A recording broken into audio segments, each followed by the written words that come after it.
টাইফুনের আঘাতে ফিলিপিন্সে মৃতের সংখ্যা শতাধিক ছাড়িয়েছে। আমেরিকার নিষেধাজ্ঞায় ক্ষুব্ধ নর্থ কোরিয়া, পাল্টা প্রতিক্রিয়ার হুঁশিয়ারি। ইউরোপিয়ান ইউনিয়নের সঙ্গে বাণিজ্য চুক্তিতে বেইজিং আগ্রহী বলে জানিয়েছে চায়নার বাণিজ্য মন্ত্রণালয়। ইন্দোনেশিয়ার সুহার্তোকে জাতীয় বীর ঘোষণার পরিকল্পনার প্রতিবাদে বিক্ষোভ। এশিয়ার রাজনৈতিক, অর্থনৈতিক সহ সবশেষ খবরাখবর আপনাদের সামনে এক নজরে তুলে ধরছি আমি সামিরা বাঁধন।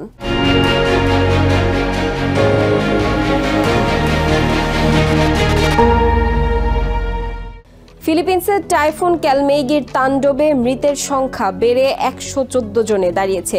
বৃহস্পতিবার দেশটির দুর্যোগ ব্যবস্থাপনা সংস্থা জানিয়েছে আরও 127 জন এখনও নিখোঁজ থাকায় মৃত্যুর সংখ্যা আরও বাড়তে পারে। ফিলিপিন্সের মধ্যাঞ্চল বিধ্বস্ত করার পর ঘূর্ণিঝড়টি আবারও শক্তি সঞ্চয় করে ভিয়েতনামের দিকে অগ্রসর হচ্ছে। শুক্রবার সকালে ক্যালমেইগি ভিয়েতনামের কেন্দ্রীয় উপকূলে আঘাত হানতে পারে বলে জানিয়েছে আবহাওয়া অধিদপ্তর। ফিলিপিন্সে যে তাণ্ডব চালিয়েছে টাইফুন ক্যালমেইগি তার ধ্বংসযজ্ঞ এখনো অব্যাহত। শতাধিক প্রাণহানি শুধু নয়, দেশটির কয়েকটি অঞ্চল পুরো তছনছ হয়ে গেছে। ফলে নিখোঁজদের খোঁজে উদ্ধার কাজেও বেগ পেতে হচ্ছে। কর্তৃপক্ষ জানিয়েছে কেন্দ্রীয় দ্বীপ সেবুতে সবচেয়ে বেশি ক্ষয়ক্ষতি হয়েছে। সবচেয়ে বেশি প্রাণহানিও এই অঞ্চলেই। পানিতে ডুবেছে অঞ্চলটির বেশ কয়েকটি শহর, ডুবে গেছে ঘরবাড়ি, ভেঙে পড়েছে অবকাঠামো। টালিসে সিটির বাসিন্দা লিজা বেকাস জানান, বন্যায় সবকিছু ধ্বংস হয়ে গেছে। ঘরবাড়ি হারিয়ে নিঃস্ব হয়ে গেছে পুরো পরিবার। সবকিছু ধ্বংস হয়ে গেছে, আমাদের কোনো সম্পদই অবশিষ্ট নেই, আমার বাচ্চাদেরও কিছু নেই। আমরা টাকা ধার করে একটি টেলিভিশন এবং ওয়াশিং মেশিন কেনার পর 1 মাসের মতো সময় লেগেছিল সেই ঋণ পরিশোধ করতে, কিন্তু এখন সব হারিয়ে গেছে। প্রাদেশিক কর্তৃপক্ষ বলছে ঝড়ের কারণে সৃষ্ট বন্যা অঞ্চলটির ইতিহাসে সবচেয়ে ভয়াবহ।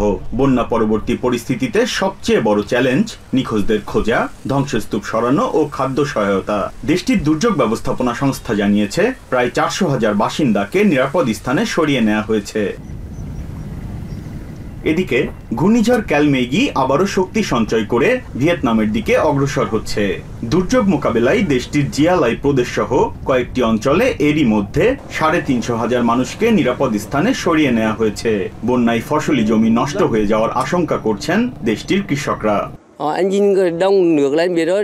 মাত্র মাসখানেক আগেই দেশে ভয়াবহ বন্যা হয়ে গেছে, আমরা অনেক ক্ষতির মুখে পড়েছি।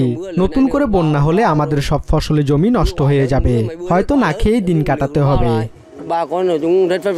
ভিয়েতনামে এরই মধ্যে 8টি বিমানবন্দরের কার্যক্রম স্থগিত ঘোষণা করা হয়েছে। বাতিল করা হয়েছে অন্তত 50টি flight. Biprajit Chanda, TVN 24 news desk. আমেরিকার প্রেসিডেন্ট ডোনাল্ড ট্রাম্প প্রশাসন আরোপিত নতুন নিষেধাজ্ঞার নিন্দা জানিয়ে পাল্টা প্রতিক্রিয়ার হুঁশিয়ারি দিয়েছে নর্থ কোরিয়া।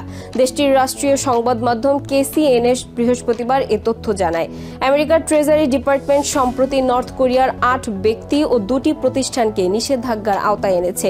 আমেরিকার অভিযোগ, তারা নর্থ কোরিয়ার সাইবার অর্থপাচার কার্যক্রমে যুক্ত এবং দেশটির অস্ত্র কর্মসূচির অর্থায়নে সহায়তা করছিল। KCNA জানায়, যেহেতু আমেরিকা প্রশাসন বৈরিতা দেখাচ্ছে, নর্থ কোরিয়াও সমানভাবে প্রতিক্রিয়া জানাবে। অন্যদিকে সাউথ কোরিয়ার গোয়েন্দা সংস্থা জানিয়েছে আগামী বছর শুরুর দিকে নর্থ কোরিয়া ও আমেরিকার মধ্যে একটি শীর্ষ বৈঠক অনুষ্ঠিত হতে পারে।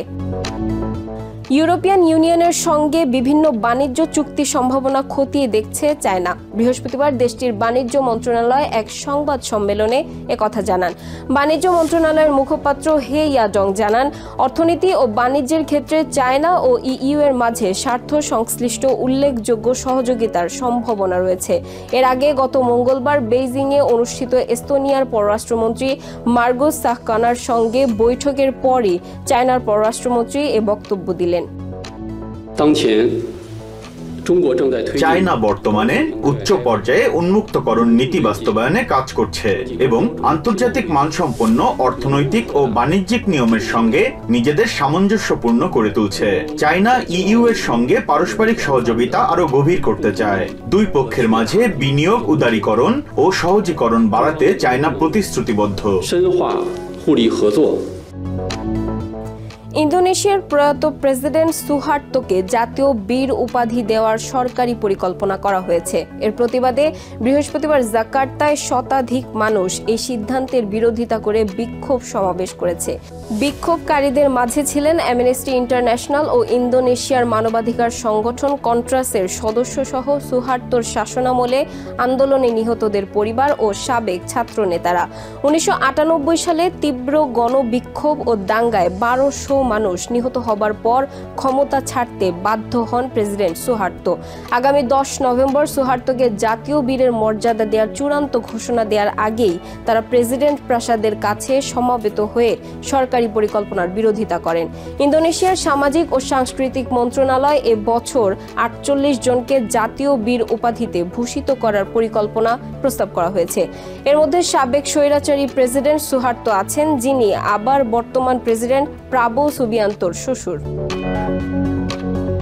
এক নজরে প্রতিদিন এশিয়ার খবর জানতে চোখ রাখুন TVN 24 নিউজ নেটওয়ার্কের ইউটিউব ও ফেসবুক পেজে। নিউ ইয়র্ক থেকে সম্প্রচারিত TVN 24 টেলিভিশন বিশ্বজুড়ে বাঙালির কণ্ঠস্বর।